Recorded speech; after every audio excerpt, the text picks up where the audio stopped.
እንኳን ወደዚህ ቻናል በሰላም መጣችሁ።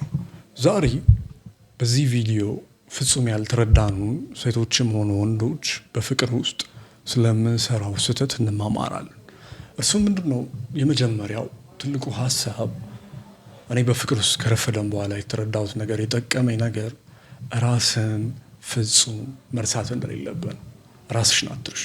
ይህ በጣም ጥልቅ አስፈላጊና ብዙዎችን ከሚጎዳ የህይወት ወጥመድ የሚያርን ትልቅ ሀሳብ ነው። ራስን አለመርሳት።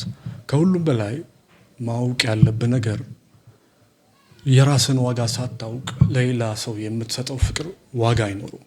ምክንያቱም ሰዎችን የዓለም ማዕከል ልክ ስታደርጋቸው ለእነሱ የምትሰጠው ፍቅር ሳይሆን የጥገኝነት ሸክም ነው።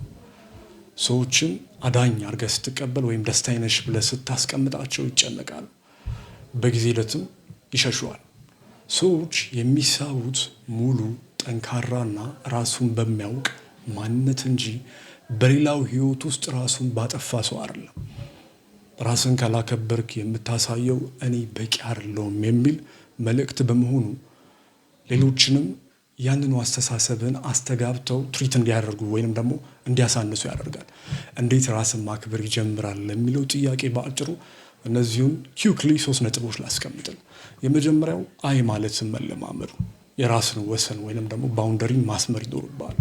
ሰዎችን ለማስቀየም ስትል የራስህን ፍላጎት ሰዓትና እሴትህን አታስረክብ ወይም ጊዜህን። ሁለተኛው ጉዳይ ምንድነው? አላማህን ከምንም በላይ በማስቀደም እግዚአብሔር የሰጠህን አላማ ራዕይና የዕለት ተዕለት እድገትን የትኛውም ሰው ሊቀማህ አይገባም። ሶስተኛው ጉዳይ በውስጣዊ ንግግር ወይንም ደግሞ ሰልፍ ታልክ ላይ በብቸኝነት ጊዜ ለራስህ የምትነግረው ነገሮች ላይ መጠንቀቅ ነው የሚጠበቅብህ። እሱ ላይ ይወስኗል። ራስን በጥርጣሬና በንቀት ሳይሆን በጥንካሬ የገመገምክ ልታምነውና ልትረዳ ይገባል። እስኪ ይህንን ሀሳብ እንደውም የሚያስረዳ አለ። አንድ ምሳሌ ልጨምርልን። ናኦልና ሳራ የሚባል ካራክተር እንፍጠር። ናኦል ለስራውና ለሙዚቃ ፍቅሩ ትልቅ ቦታ የሚሰጥ ውስጣዊ ስብዕናው ማራኪ የሆነ ወጣት ነበር እንበል። ሳራን ባወቃት ጊዜ በፍቅሯ ወደቀ እንበል። ነገር ግን ጊዜ ያለፈ ሲሄድ ናኦል አንድ ትልቅ ስህተት ሰራ። ሳራን የህይወቱ ማዕከል አደረጋት። ከሳራ ጋር ጊዜ ለማሳለፍ ሲል ምን ልበል የቅርብ ጓደኞችን ተወ። ከእሷ ውጭም ስራውንና የሙዚቃ ፍላጎቱን እርግፍ አድርጎ ተው። እሷን ብቻ ነው ያልተዋት። እሷ ደስ ካላት እሱ ደስ ይለዋል። እሷ ከተናደደችም ዓለሙ ይጨልማል ብላችሁ አስቡት።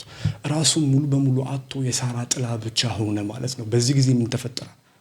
ሳራ መጀመሪያ ላይ የወደደችው ያንን ጠንካራ ዓላማ ያለው ራሱን የሚያከብረው ናኦልን ነበር። አሁን ግን ራሱን ያጣ ምንም ዓላማ የሌለው በሷ ስሜት ላይ ብቻ የሚንጠለጠል ሰው ሆነባት። አክብሮቷ አነሰ፣ ፍቅሯም እየቀዘቀዘ መጣ። በስተመጨረሻም ሳራ ናኦል እኔ አንተን ማጣት አልፈልግም ነበር፣ ነገር ግን አንተ አሁን የራስህ ማንነት የለህም፣ እኔ የምወደው ያንን ራሱን የሚያውቀውን ናኦል ነው ብላ ትታው ሄደች አልኳችሁ። እዚሁ ለመፍጠር ያክል ነው። ከዚህ ታሪክ የምንረዳው ነገር ምንድን ነው? ናኦል ራሱን ሙሉ በሙሉ አሳልፎ በመስጠቱ ፍቅርን ያገኘ መስሎት ነበር። ነገር ግን ያጣው ራሱንም ፍቅሩንም ነበር። ይሄ ደግሞ ከባዱ ቅጣት ነው። ታሪኩን ስቀጥልላችሁ አሁን ናኦልም ከብዙ ህመም በኋላ ወደ ራሱ ተመለሰ፣ ዓላማውን አደሰ፣ ራሱንም ማክበርና ለእሴቶቹ መቆም ጀመረ እንበል። ያኔ ነው እንግዲህ የተረዳው። ምን ተረዳ? አሁንም አስተምራችሁ ትክክለኛው ፍቅር ራስን አጥተህ የምትለምነው ሳይሆን ራስን አክብረህና አብበህ የምትስበው እንደሆነ እኔም ይህንን እየተገበርኩ ነው አሁን ላይ ማለት ነው። ነገር ግን ከመለያየታችን በፊት ነው እንደ ናኦል ነገር ያልተበላሸም። ስለዚህ ይህን ነገር ልትረዱት ይገባል። በማንኛውም ግንኙነት ውስጥ ትልቁ ስህተት ሌላውን ሰው የማዕከላችን ማዕከል አድርገን ራሳችን ሙሉ በሙሉ መርሳታችን ነው። ከሌላ ሰው ክብርና ፍቅርን ከመጠበቅ በፊት መጀመሪያ ለራስህ የምትሰጠው ክብር ከየት ይጀምራል የሚለውን ጥያቄ ለራስህ መመለስ ያስፈልጋል። ክላስ ለራስህ ምን ያህል ዋጋ ትሰጣለህ? ይህን ራስህን መጠየቅም አለብህ። አንተ ያላከበርከው ማንነት ወይም አትቆይበትም ወይም ይበላሻል። ምክንያቱም ፍቅር ማለት ራስን አሳልፎ መስጠት ሳይሆን ራስን አውቆና አክብሮ ወደ አንድ የህይወት ግንኙነት ውስጥ መግባት ነው።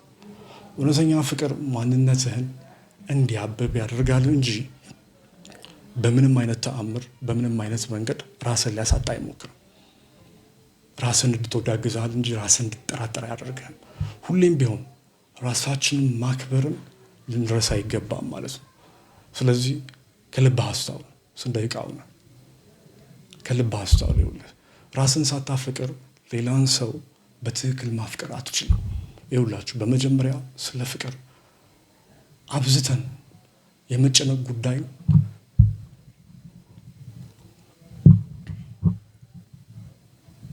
አንድ ቆይ